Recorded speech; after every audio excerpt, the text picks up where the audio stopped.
Welcome to Studio 58A Live, our discussion program coming to you live on Facebook here at the Jamaica Information Service. I'm your host, Vaughn Davis. Thank you to everyone who is joining us online, wherever you are around the world. We really do appreciate it. And as you watch, remember to send in your questions and your comments. We really do appreciate that too. And like how we have your attention, just do us a favor. We always ask, share this video with a friend or 2 or 5,000 so we can have a wonderful, lively discussion. Now, we're here today to talk about gender-based violence, more specifically violence against women. Initially, we were supposed to have a guest from the Bureau of Gender Affairs to come and discuss this issue at length, but unfortunately our guest couldn't make it. But we felt like this issue was something that was important enough for us to use our platform to discuss. And so we felt we were going to discuss it here with our representatives from our organization, specifically our radio department, our colleagues. So we're going to peel back the layers on this issue. I have with me our reporter, Vanessa Silvera. She's been covering this issue for the longest while, so she has a lot of fodder and food for thought to get us really going into this issue. We have in support of her, our manager, our lovely manager, Miss Lorraine Mendez. I'm supporting both of you. Wonderful. That's right, and you're the Great. manager, so we really support you. All right, so we're just going to go straight into it, Vanessa. Let's talk to the people. What exactly is gender-based violence? What are we talking about here? What does that mean? Gender-based violence, or GBV, is really defined. It's an overarching term for any act of harm done to a person because of their gender, be it male or female. So you prey upon me because I'm female. I prey upon you because you are male. So it can look like human trafficking, it can look like rape, it can look like domestic violence, but it's overarchingly GBV. All right, suffice it to say, it's not a good look any which way you think about it. It really isn't. All right, so let's get more specific as to the faces of it. What does it look like specifically in Jamaica? We know that a study was done recently that helped us to understand specifically what is happening under this heading in Jamaica. So can we just get some info? And I can tell you that some of this information is quite startling. But I'd just like you to just share some of the findings of that study that was done recently. All right, so the Women's Health Survey, and this is what it looks like. If you can, go to the JIS page. We have a soft copy of it, and you should be able to see it. What it tells us is that while the global trend is 1 in every 3 women experience intimate partner violence, 1 in every 4 Jamaican women experience intimate partner violence and other acts of gender-based violence. I think that's pretty extreme. Very. Very extreme. That's because it frightening. means that if 2 other females were in here, One of us. would have been More than likely. experiencing Right. or would experience in their lifetime some act of gender-based violence. And this includes domestic abuse, this includes rape, this includes Emotional abuse. right. Absolutely. which- Psychological abuse. And that's often overlooked. We don't really talk about the emotional abuse a lot. All right, let's talk about it some more. Let me just read some of what I have in front of me based on the same findings of the Women's Health Survey 2018. It says 9% of the persons surveyed agree that it was justified for Women's Health Survey 2016. All right, wonderful. 9% of the persons surveyed agree that it was justified for a husband to hit his wife if she neglects the children. 7.7% have been sexually abused by a male partner. Lifetime prevalence of intimate partner physical and or sexual violence against Jamaican women is 27.8%, which is just ridiculous. And as a man, I find that statistic very, very hard to just accept. I mean, Yeah. it suggests a real level of insensitivity, for lack of a better word, towards what women are enduring on a daily basis.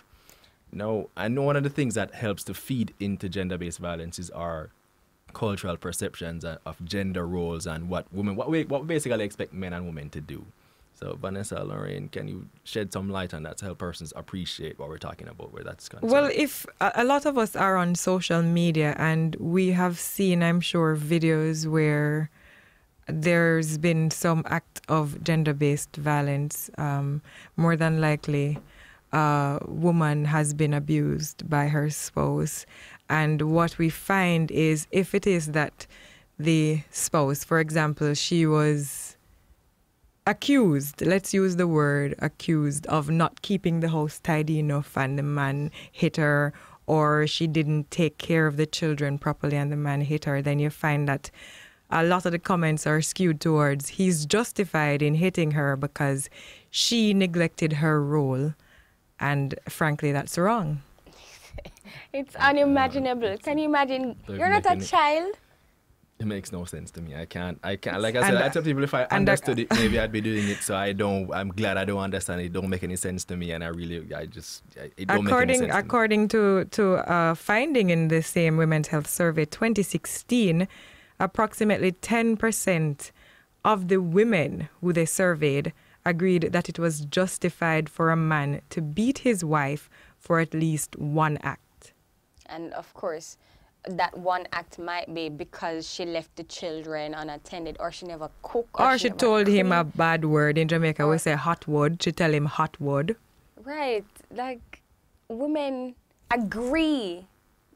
It's unfathomable that women agree that other women and they themselves should be punished. The recipients of punishment. Violence, yes, because of something they never did. And this is why the government is doing what it's doing and has identified this as a serious issue that needs to be addressed. Absolutely. And needs to be addressed urgently. All right, which brings me to my next question, or the next topic, which is that we recently observed IDEVAW, which is the International Day for the Elimination of Violence Against Women. That was on November 25. And immediately following that day, there were supposed to be 16, which are still ongoing actually, 16 days of activism geared at raising awareness and sensitizing persons about the issue of gender-based violence, violence against women, and definitely bringing it down.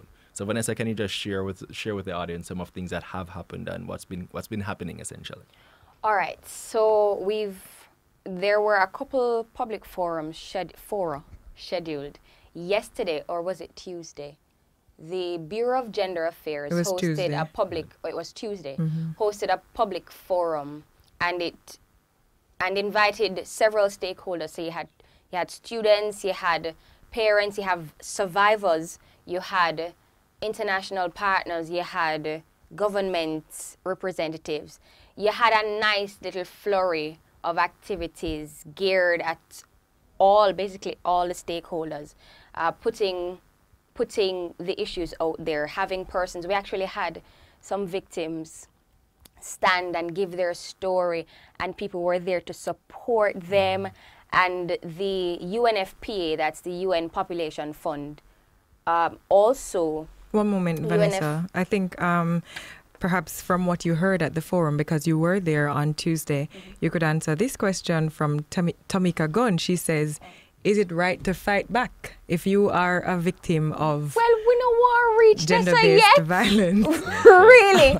We really don't want to go there yet, because that's going to take us down a whole different rabbit hole. But what did they say at the forum? That's definitely a question worth answering, because I think many women might just think if him lick me, if him lick me, I lick him back, and it's gonna be a fight. Argument done, it's as simple as that. Those who don't fight back, or did that come up? Did that come up at the forum? Those who think that if you don't fight back, you deserve it. You know what I mean? So not directly. It was more about how do I get help. Okay. And so I don't want to say women, because women aren't the only victims of gender-based violence and domestic abuse. So persons who are affected, who have the violence meted out to them, you have to check yourself. You need to know if you're big enough to fight back physically. And if you're not, you probably shouldn't fight back, because that will lead to every action. Worse, you have an equal and opposite reaction. Right. So if you lick him, I'm going to say, wait.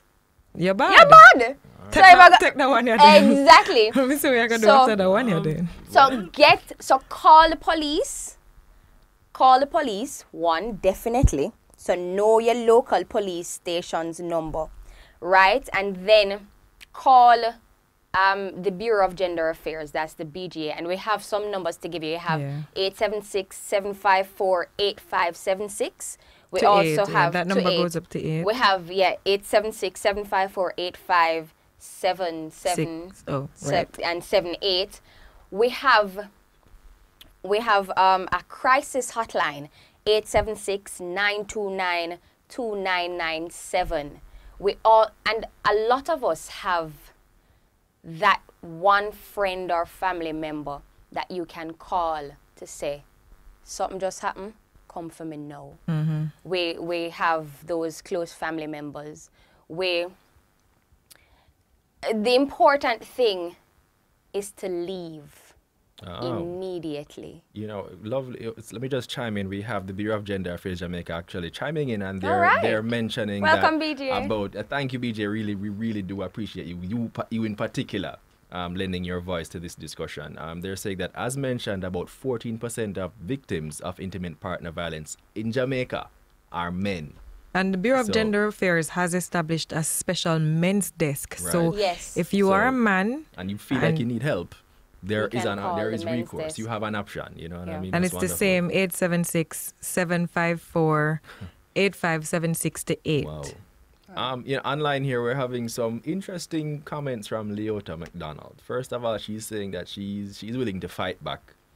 And in addition to that, she says a waste of time calling the police. So what do you say to somebody who has that kind of mindset, Vanessa, based on what you may have heard or come across? Unfortunately, Leota might be saying that because of previous experience. That's very true.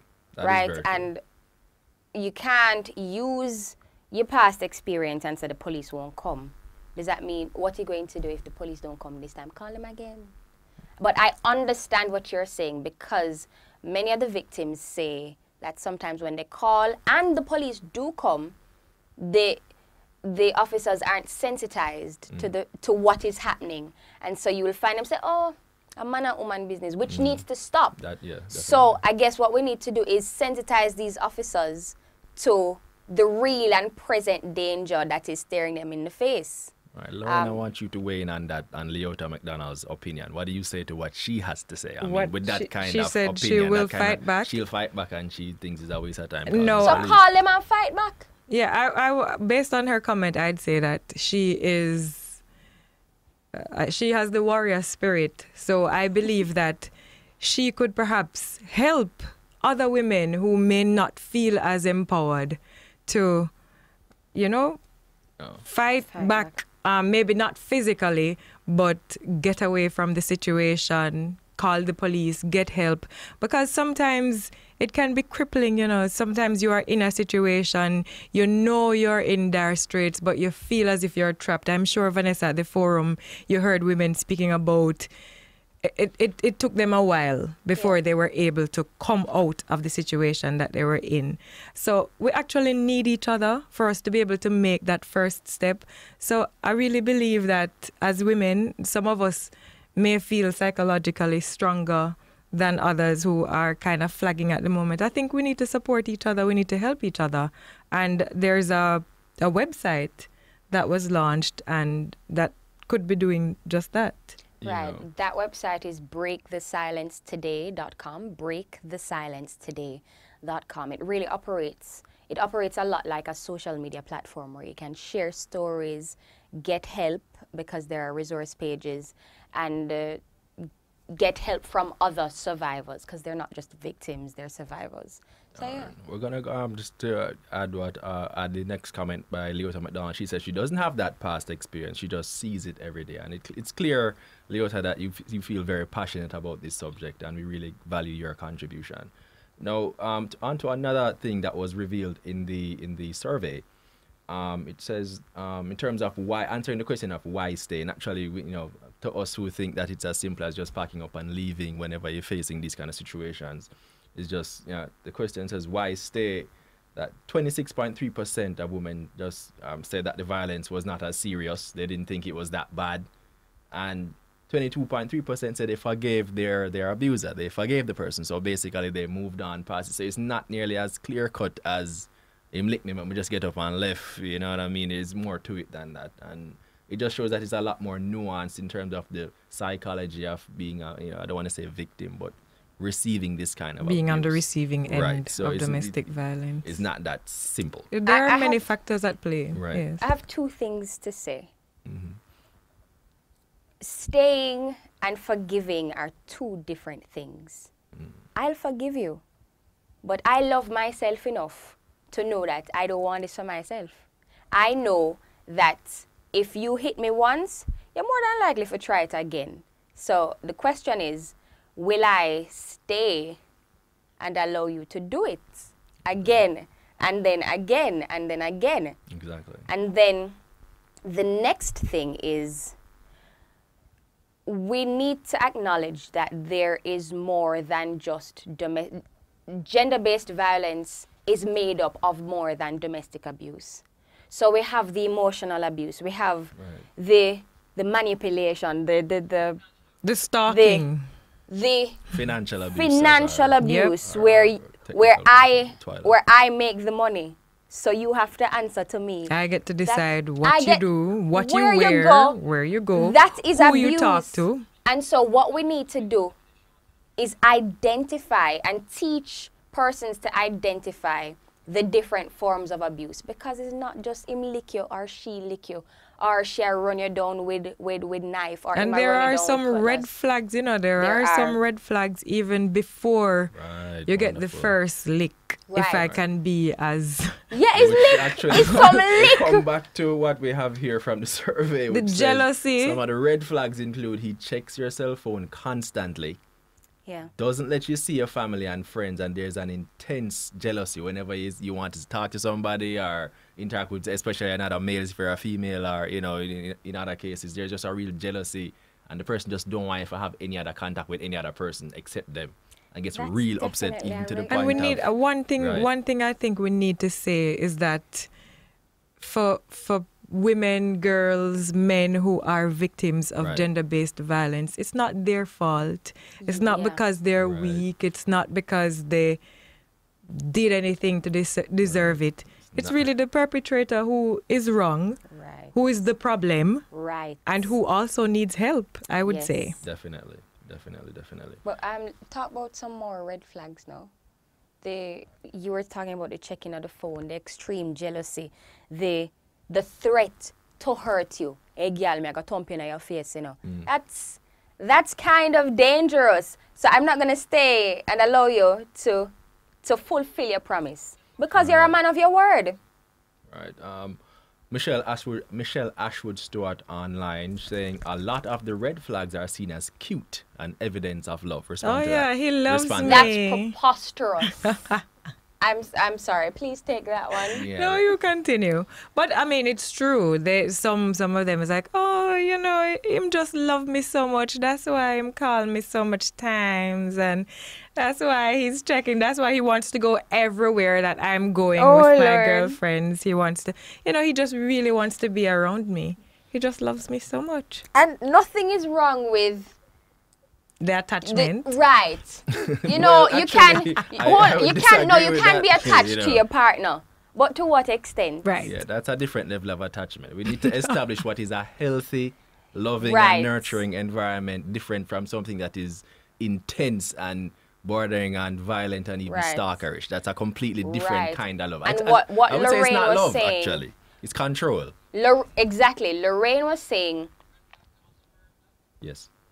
Right. No.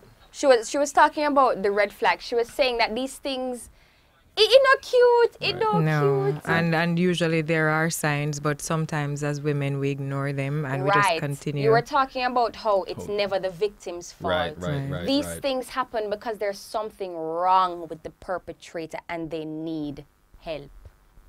Well, the survey actually touched on some of the people who, the abuser, let's call him the abuser. It says, based on the survey, the most prevalent age group was 55 to 64 years old, followed by, can we say men? Mm-hmm. Men 15 to 24 years old, and that's 32.1% of abusers were that age, and men 25 to 34 years old, 31% were abusers. So it's not really a significant difference. It's men from all walks of life, all age groups. And one of the things they were saying is that alcohol abuse has something to do with it. The relative age of the perpetrator, sometimes the younger they are, the the more normal, I'd say, they think it is. So, because, I mean, we have it to say that the young men are hotheads. Yeah. You know? And we have to look also at the fact that the stats that you read out is the same for women in terms of those men meet violence out to women. Similar age groups. Yes, in similar age groups. And I hope we get to touch on persons living with disabilities because they are a huge subsector that we don't represent enough, I think. All right. Let me just interject as well. Bureau of Gender Affairs Jamaica online, just sending in some additional info. The current prevalence is highest among young men, is what she's saying. So young men don't think you're immune, don't think you're exempt because you're not a girl. It does come to you. Many men might not, maybe they're not aware of what is happening because men are socialized to think you have to be tough, you internalize, you just move on and you know. I think it's talking about those who perpetrate the violence. Well, there's also that. Our tech people just reminded us that there's also the issue of the intergenerational nature of abuse, which is that you set abuse my as father set used examples. to lick my mother. Right. And so it becomes normalized for you, and it's okay to do it to your partner. When my you mother used to get licked, so it's okay for me to be abused. Right. You can break the cycle. It's very important. You can decide that this is where it stops, because I'm sure you don't want your child coming and getting abused by somebody else. So you can decide that this is where I'm going to draw the line.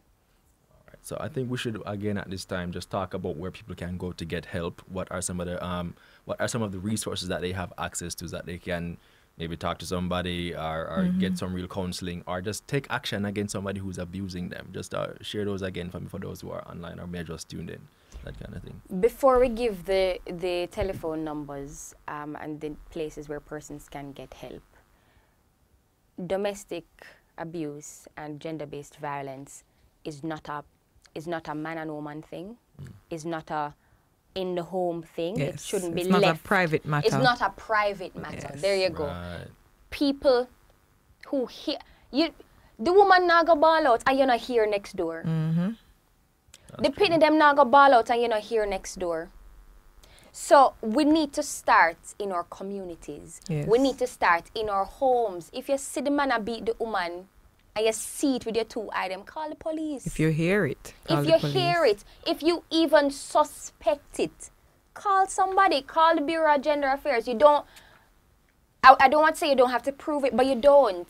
If you suspect that a woman is being abused, or a man is being abused, or a child is being abused, call the Bureau of Gender Affairs. We're going to give you those numbers later. So we really need to. It's not just the village raising the child; it's the village taking care of the village. Right? So we need to stop seeing blind here and deaf. Right. And sadly, a lot of times this takes place in front of the children, you know, the domestic It violence does. in the home. It does. So children are witnessing this, being traumatized, Right. probably even being desensitized to say, okay, Yeah. well, Right, and we have to be mindful of that. As we've been talking about it without naming it, it's called the culture of silence. We operate in Jamaica Right. where it's man-woman affair. yeah, me no business with when them. Ed go up on pillow and Right. you know, we know that we know the outcome. But I mean, The door is closed. It's behind closed doors, so we no business. And leave then, people business when they're alone, but- taking out the woman or the man Exactly. under the white sheet, you're going to say, oh, you know, somebody didn't know. if a long long time. time. a long Right. time did I beat her, a long Right. time we hear And her I mean- So call is and- now you're going to talk up? A lot and of then about what times. it. follows is the victim blaming. Well, if she didn't know him, we should stay with him Yep. for. Why Why she allow didn't she herself? leave? Why she do this? We need No, we have to help we each other. need to stop blaming victims of violence. Right. You cannot blame a victim of it. Don't make no sense. You try to get help for the perpetrator. You address the issue as it is meted out, but you can't. How you must blame a victim? Oh, if she never did wear that short skirt there. Or if she never got a place there. Or if she never make friend with that somebody there. Or if she never stay. Really? Yeah, Really? I mean, I'm loving the comments coming through online from our audience. Really loving it. It's really I'm glad to see that persons have this issue in such they place it in such high regard that we're really getting a steady stream of comments talking to persons. I'm sure those who tune in after we're done will get a lot of food for thought, especially Yota McDonald, and talking about as we just mentioned, the intergenerational nature of this thing. Let me just mention something that comes from the study we've been talking about, the what's it called, the Women's Health Survey 2016. It says the study also confirmed that men who have experienced violence in childhood abuse their intimate partners in adulthood. They grow up to be abusers. Women partnered with men who had witnessed their mothers being abused and who were themselves beaten as children had higher rates of IPV, which is intimate partner violence, than women whose partners had no childhood experience of violence. So we can see that this is real hard-hitting information. This is true to life. This is something that we have all, that could touch each and every one of us. As they mentioned, 1 in every 4 women. This is something that they have to deal with. And as Vanessa was saying, some of the victim blaming goes on. There are some perceptions that we have. It's cultural, that says a woman's role is to take care of the home. So if she's not doing that, then, you know, she could have domestic violence meted out against her, and it's fine.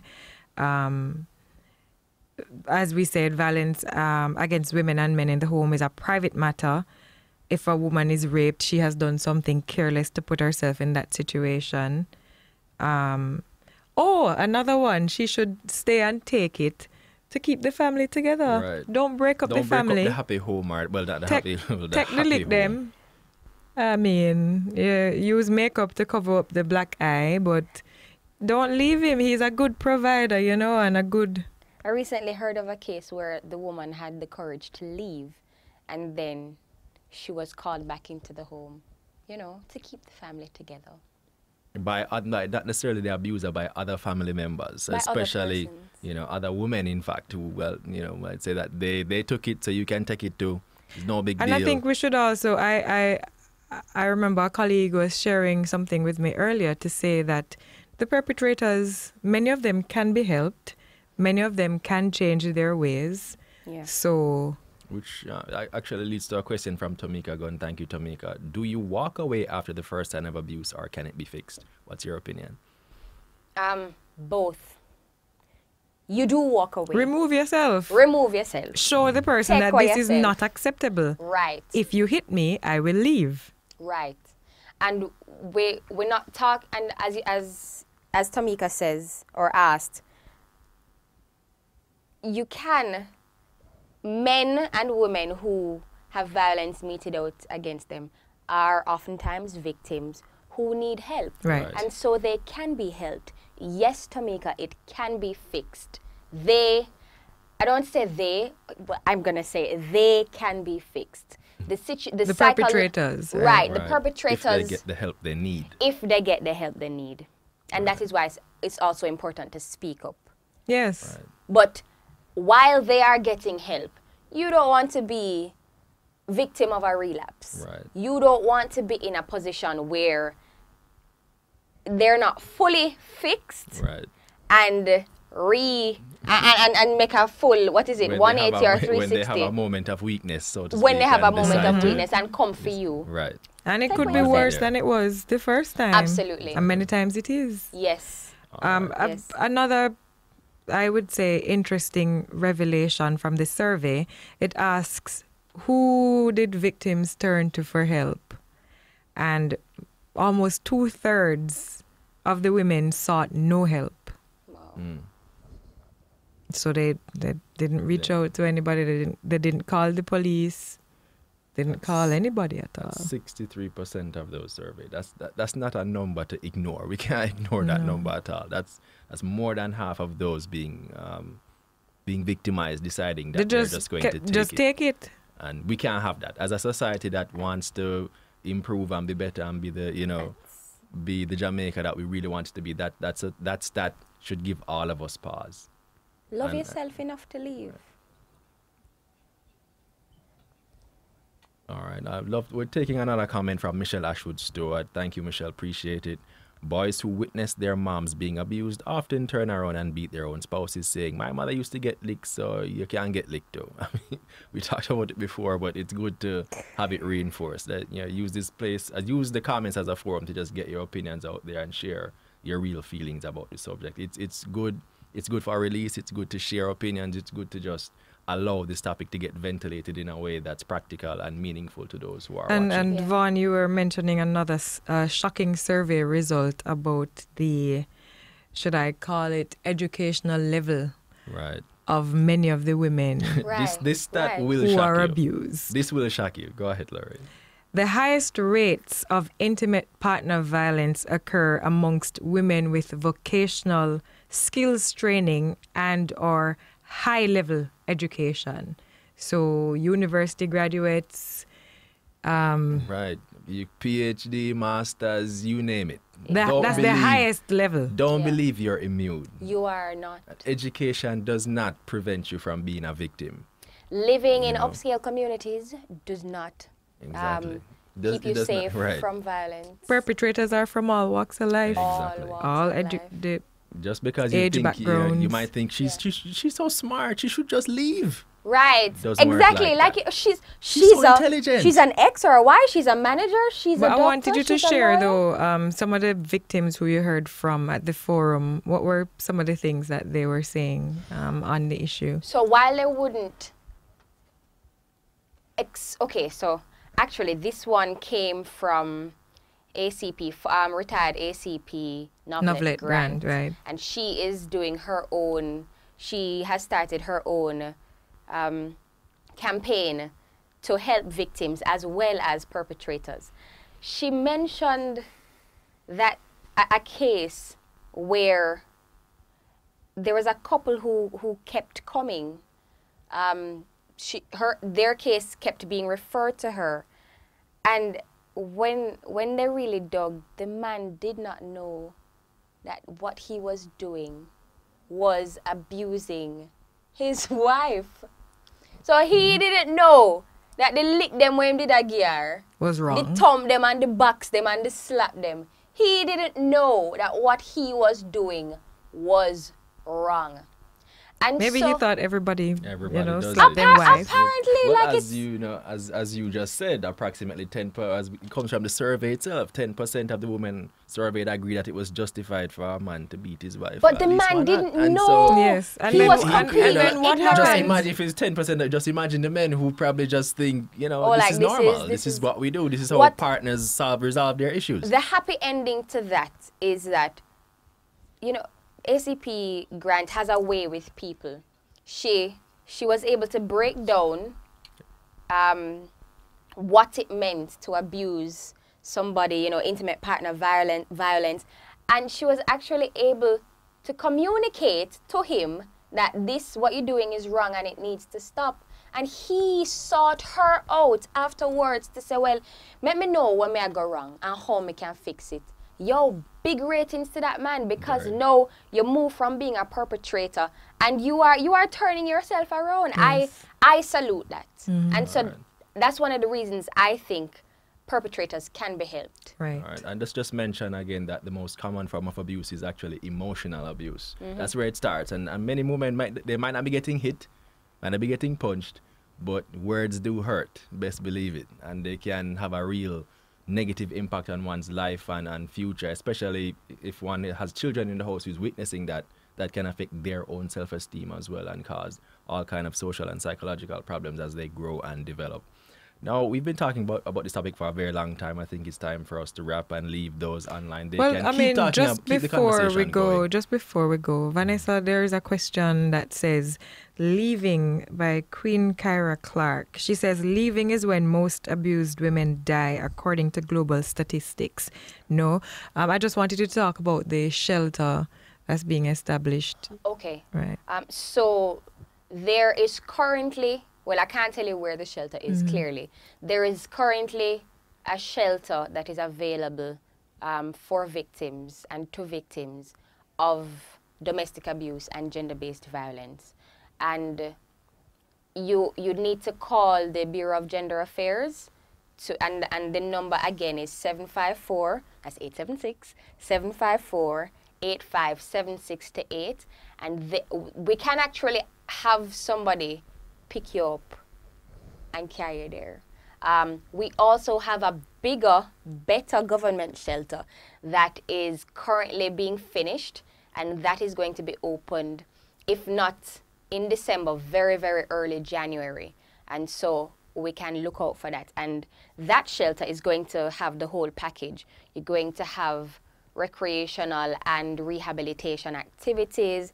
You're going to be having, of course, places for mothers as well as their children, because a lot of the times women don't want to run because the children are going to get left behind. And so we have the shelter. We're going to have the shelter where they can run with their children.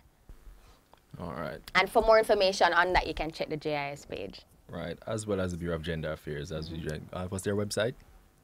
Their website, they can actually go on Facebook. They have a very active Facebook page, the Bureau of Gender Affairs. All right, so we're going to move into our wrap. And as I was researching and preparing for this very topic, I came across some very important statistics out there. Let me just share some of them with you, which is that women run the majority of Jamaica's households. They prepare the children, handle the food, the bills, they manage our households. Women are the majority of the nation's teachers, from early childhood right up to secondary. Women are the majority of the nurses in our health facilities. Women make up the lion's share of our college graduates and managers in the public and private sectors. Now, what does all of that tell us? Women control this country. Yeah, I'm not sure the Prime Minister would agree with you. He may not, but I'm sure whether or not the stats don't lie, the information is there. And as such, if we empower our women, we empower the country. Conversely, if we victimize our women, what happens to the country? So clearly, gender-based violence, specifically violence against women, cannot stand. And it's up to us, specifically the men, the perpetrators, the one who know better, who might know somebody who's doing it. It's up to you to grab him, talk to him, let him understand that what he's doing cannot work. And the men who don't agree with that, man to man, you can talk to your brethren if you know your brethren is doing something like that. Exactly. And say, brethren, you know, say this way you do, right? And oftentimes is when the peers talk to them about it, that's when they decide to change. Right. It's true. Yeah. So men, upstanding men of Jamaica, you have the power to end gender-based violence. Right. I just want to big up Men of God Against Violence and Abuse. I want to big up the Women's Center. I want to big up the Bureau of Gender Affairs and the Minister herself, who has been a real outspoken out there proponent on the front lines fighting for these women. And I want to say big up to the acting director of the Bureau of Gender Affairs, Sharon Coburn Robinson, because those women are doing fantastic jobs. And we have the men who are supporting the fight against gender-based violence. Right, and big up hashtag NIFA. Hashtag NIFA, okay, so NIFA, hashtag NIFA, N-E-F-A, is no excuse for abuse. And what that is the government's thrust to go into over 700 communities and sensitize persons about what abuse looks like, what mechanisms exist for persons to get help, and how they can recover, and the recovery process is a huge part of it. Oh, as well as how to identify the signs of somebody being abused. All right, wonderful. Thank you, ladies. Thank you for this discussion. It has been really fruitful, very valuable. I'm sure those tuning in and those who will tune in will get lots of food for thought, and will have this will stimulate real interesting and engaging discussion in the days and weeks to come. Now, thanks to everyone who tuned into our discussion, especially those of you who sent in questions and comments. We really, really do appreciate it.